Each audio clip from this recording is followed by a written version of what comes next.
पक्ष में थे तब से भी इस तरह से बेरोजगारों की आवाज को डॉक्टर साहब बुलंद करते रहे। डॉक्टर साहब, बहुत स्वागत है आपका न्यूज़ 18 राजस्थान पर। धन्यवाद। डॉक्टर साहब, आज आप धरने पर गए और आज जयपुर में 2 धरने चले हैं। एक तरफ यह मांग की जा रही है कि जो ईमानदार लोग हैं उनको यथावत रखा जाए, इस भर्ती प्रक्रिया को, एसआई भर्ती 2021 को तो आपने शुरुआत से देखा, सबसे पहले आप ही थे जिन्होंने सवाल उठाए। क्या सरकार इसे रद्द नहीं करना चाहती? देखो, ऐसा है जी, रद्द करने की दृष्टि से SOG, police headquarter, advocate general, cabinet sub committee सबने रद्द करने का रिकमेंडेशन दिया है जी। और मैंने भी मांग की थी। पहले तो उस राज्य में तो आंदोलन ही किया था, इस राज्य में मैं 2-3 बार मुख्यमंत्री जी को निवेदन कर चुका हूं और व्यक्तिगत रूप से मुख्यमंत्री से मिलकर निवेदन करूंगा कि रद्द हो। नहीं डॉक्टर साहब, मैं आपसे जरा समझना चाहता हूं कि क्यों रद्द की जाए इसको। रद्द इसलिए की जाए कि ऐसा व्यक्ति जो अभी हमारे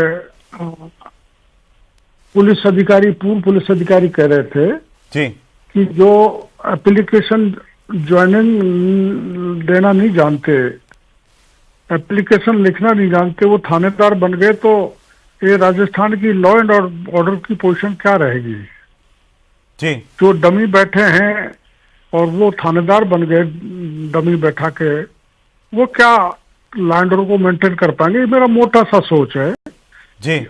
पर इसमें जो आप दूसरी बात मेरे से पूछोगे, वो उनका क्या दोष है जो परिश्रम करके इसमें पास हो गए, ट्रेनिंग कर ली। इसमें मेरे हिसाब से 60% से भी ज्यादा लोग फर्जी हैं जी। उनकी छटनी और कॉम्पिटेंट लोगों की छटनी की कोई मैकेनिज्म विकसित करनी चाहिए जिससे ऐसा नहीं लगे कि प्रतिभावान छात्रों को अपन रोक रहे हैं जी। ये तो कोई फॉर्मूला सरकार निकाल रही है या देरी कर रही है या ये सोच रही है कि कोर्ट ही फैसला कर देगा? नहीं, ये मेरी जानकारी में नहीं, क्योंकि जो कैबिनेट सब कमेटी बनी है मैं उसका हिस्सा नहीं हूँ जी। तो मैं कुछ कह नहीं सकता, और हिस्सा भी होता तो मैं बता नहीं सकता था। लेकिन आम जन का सोच ये हो गया कि अब तो परीक्षा रद्द होनी ही चाहिए जी, आम पब्लिक का। जी डॉक्टर साहब, लेकिन जब कैबिनेट सब कमेटी की बैठक हुई उस दिन आपकी मुलाकात एक महत्वपूर्ण कैबिनेट मंत्री से हुई, क्या एसआई भर्ती को लेकर के कोई बात हुई? मुझे नहीं जी। ना, मेरी ऐसी कोई बात नहीं हुई थी। मैं तो पहले कैबिनेट सब कमेटी जो पहली बार हुई थी उसमें मैं मिल लिया था जी उनसे, और एक बार जो कैबिनेट की मीटिंग थी उसमें भी ये मेरा मंशा मैंने रख दी थी और ये बराबर रखता आया हूँ। और मैं वहां धरना स्थल पर गया था आज, क्योंकि मैं उस धरना स्थल पर मैंने बहुत धरने दिए हैं जी। तो वो जो आंदोलनकारी बच्चे थे उनसे मिल के आया था। मैं किसी पार्टी के खिलाफ या समर्थन में नहीं गया जी। मैं तो जो बेरोजगार युवा है राज्य के उनके समर्थन में गया था। तो आप ये कह रहे हैं कि जो एसआई भर्ती रद्द करवाने की मांग को लेकर बेरोजगार युवा बैठे हुए हैं उनको आपका समर्थन है? यार, इसमें क्या दोष है? शुरू से ही मैं इस बात को कह रहा हूँ, इसमें कोई दो राय नहीं है, शुरू से ही कह रहा हूँ। आप मंत्री होने के बाद भी मैं ये बात कह रहा हूँ, हालांकि ये बात मेरे को नहीं कहनी चाहिए, एक मर्यादा होती है मंत्री की, प्रोटोकॉल होता है, लेकिन मैं इसलिए कह रहा हूँ कि इसकी लड़ाई बड़े लंबे समय से चल रही है और आपके चैनल के जरिए मैं निवेदन करना चाहूंगा मुख्यमंत्री जी को कि जन भावनाओं के अनुकूल इसमें शीघ्र निर्णय लिया जाना चाहिए, ये लटकना नहीं चाहिए।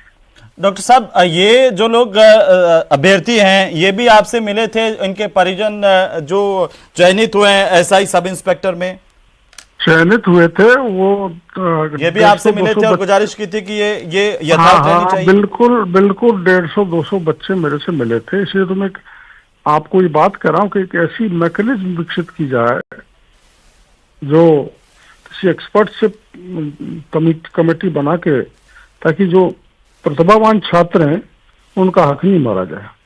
आखिरी सवाल डॉक्टर साहब मैं आपसे जानना चाहता हूं, एक बार फिर से हम आपसे जानना चाहते हैं, क्या इस लेवल पर इस भर्ती को तुरंत रद्द किए जाने की मांग फिर से आप दोहरा रहे हैं, सरकार से मांग करते हैं, कुछ कहना चाहते हैं मुख्यमंत्री से?